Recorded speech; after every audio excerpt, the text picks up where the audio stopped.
e nós iremos falar hoje sobre o ser de Deus. Quem é Deus? E teologia, nós temos declarado que é o estudo de Deus, do Criador do universo. O Deus que nos criou à sua imagem e semelhança, e é este Deus que sustenta todas as coisas.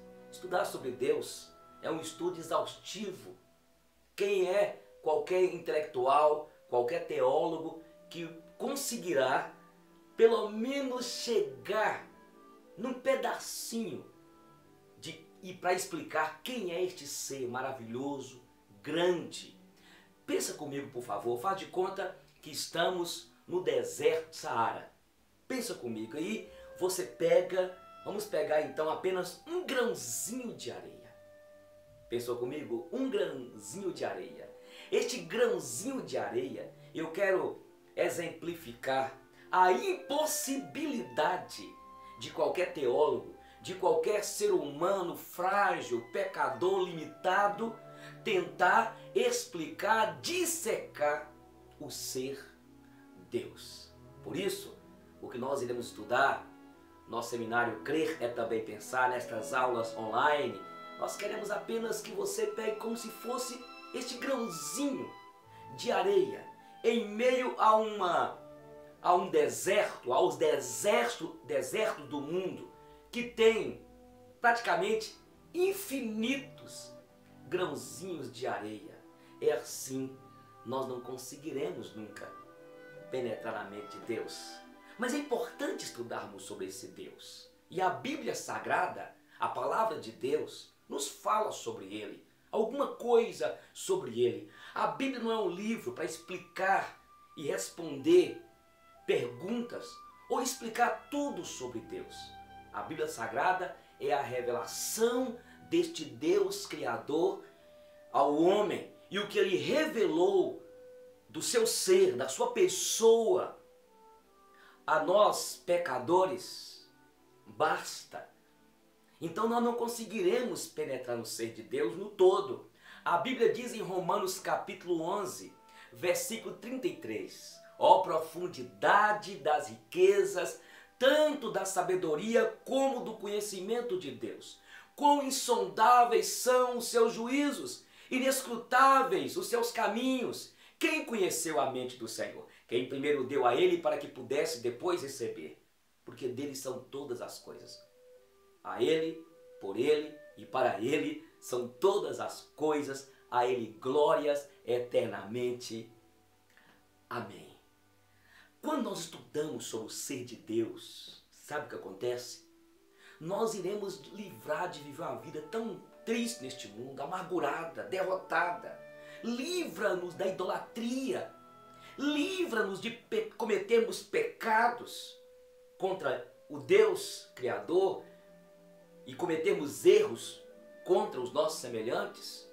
Quando nós aproximamos e estudamos sobre o caráter de Deus, quem Ele é, os seus atributos, nós começamos então a ter melhor intimidade com Ele, ousadia com Ele. Quando nós estudamos sobre o ser de Deus, nós aprendemos também sobre nós mesmos, quem somos, como viver a vida em comunidade, como poderemos viver uma vida de adoração para a glória dele. Enfim, quando nós estudamos sobre o ser de Deus, a nossa vida se torna uma vida diferente em meio a este mundo conturbado. Então, quem é Deus? Primeiro, Deus é um ser espiritual. Deus não tem matéria, é um ser imaterial. Deus é espírito. A Bíblia diz, vocês lembram, em João capítulo 4, quando Jesus teve aquele encontro com a mulher samaritana naquele poço, e de repente naquela conversa ela declara: eu vejo que tu és profeta. Eu vejo que tu és profeta. E ela faz a pergunta: olha, me explique aqui, onde deve se adorar a Deus? É aqui? É no templo? Onde? Era a preocupação dela e a preocupação de muitos, e que talvez você que está me assistindo aí, assistindo esta aula, ligou aí e está assistindo essa aula. E Jesus diz, Deus é Espírito. E o que importa é que os verdadeiros adoradores o adorem em espírito e em verdade. E são estes que o Pai procura. Então Deus é Espírito. E porque Ele é Espírito, Ele está em todo lugar. Mas Ele é um ser também pessoal. As correntes aí, muitas correntes esotéricas, seitas, filosóficas por aí, muitos têm interpretado Deus como energia, como uma força, uma energia cósmica. A gente vê o pessoal que estuda e aí algumas seitas interpretando essa energia para poder atrair os fluidos dessa energia positiva, essa força que existe por aí. Aí eles começam a usar as pirâmides, usam lá aqueles cristais, e aí vão as pessoas tentando então relacionar com uma força, uma energia. Mas Deus, a palavra nos ensina que Deus é um ser pessoal, Ele é um ser moral, é um ser inteligente, é um ser que pensa, é um ser que ama, é um ser pessoal. Ele não é uma energia cósmica, Ele é um ser pessoal. E é por isso que quando Ele criou-nos a sua imagem e a sua semelhança, significa que Ele colocou em nós alguns dos seus atributos. O que são os atributos? São características, qualidades de um ser. Então, quando Deus nos fez este ser pessoal, Ele diz em Gênesis capítulo 1, versículo 26, e lá diz, façamos o homem a nossa imagem e a nossa semelhança.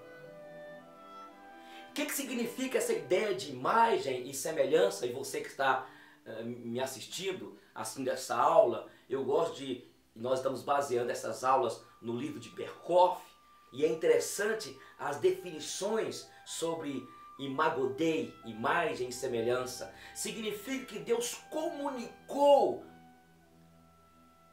a toda criatura, ao ser humano melhor, criado por Ele, Ele colocou algumas características que tem nele. Nós somos seres com capacidade de amar, de tomar decisões, de sonhar. Deus nos fez seres e colocou em nós estes atributos. Ele fez o homem, comunicou ao homem aquilo que faz parte da pessoa dele. Nós estudamos e vamos daqui a pouco estudar sobre os atributos, então, comunicáveis e incomunicáveis. Mas eu quero dizer que este Deus, então, quem é Deus? Ele é um ser pessoal. Este Deus é um Deus transcendente, mas é um Deus imanente. Como teísta, nós acreditamos que esse é um Deus que Ele está acima da sua criação, das suas criaturas. Ele é um Deus que transcende esta realidade humana, esta realidade natural. É um Deus transcendente, mas é um Deus imanente. Relaciona com a sua criação. A Bíblia diz, em Êxodo capítulo 3, quando Moisés foi avistar lá aquela sarça que queimava e não se consumia. E aí este Deus, que é o Deus pessoal, transcendente, mas imanente, ele fala algo interessante. Ele fala para Moisés que ele queria então enviá-lo para libertar o seu povo. Os deístas, eles creem no Deus que é só transcendente, mas é um Deus que não tem ligação nenhuma com a sua criação. Não existe milagre, não existe relacionamento com este Deus, não existe cura. A humanidade está aí solta, está aí entregue a esta realidade praticamente ao caos. Já existe o panteísmo. que crê que Deus é tudo e está em tudo. Mas eu quero colocar então que o ser de Deus, Deus é um ser transcendente. Martim Lutero trabalhou a ideia de o Deus absconditus, mas o Deus revelatio. É o Deus que está, na verdade, a ideia que é um Deus que está escondido, é um Deus transcendente, é um Deus que você não consegue nós jamais conseguiremos desvendá-lo na sua grandeza, mas é um Deus que ele se revelou ao homem. Ele revelou as suas criaturas, aos seres humanos criados à sua imagem e semelhança. Então Deus é um Deus transcendente, mas é um Deus imanente, que relaciona com as suas criaturas. Mas nosso Deus também é que esse Deus é um Deus independente ou autoexistente. Deus não tem princípio e nem tem fim.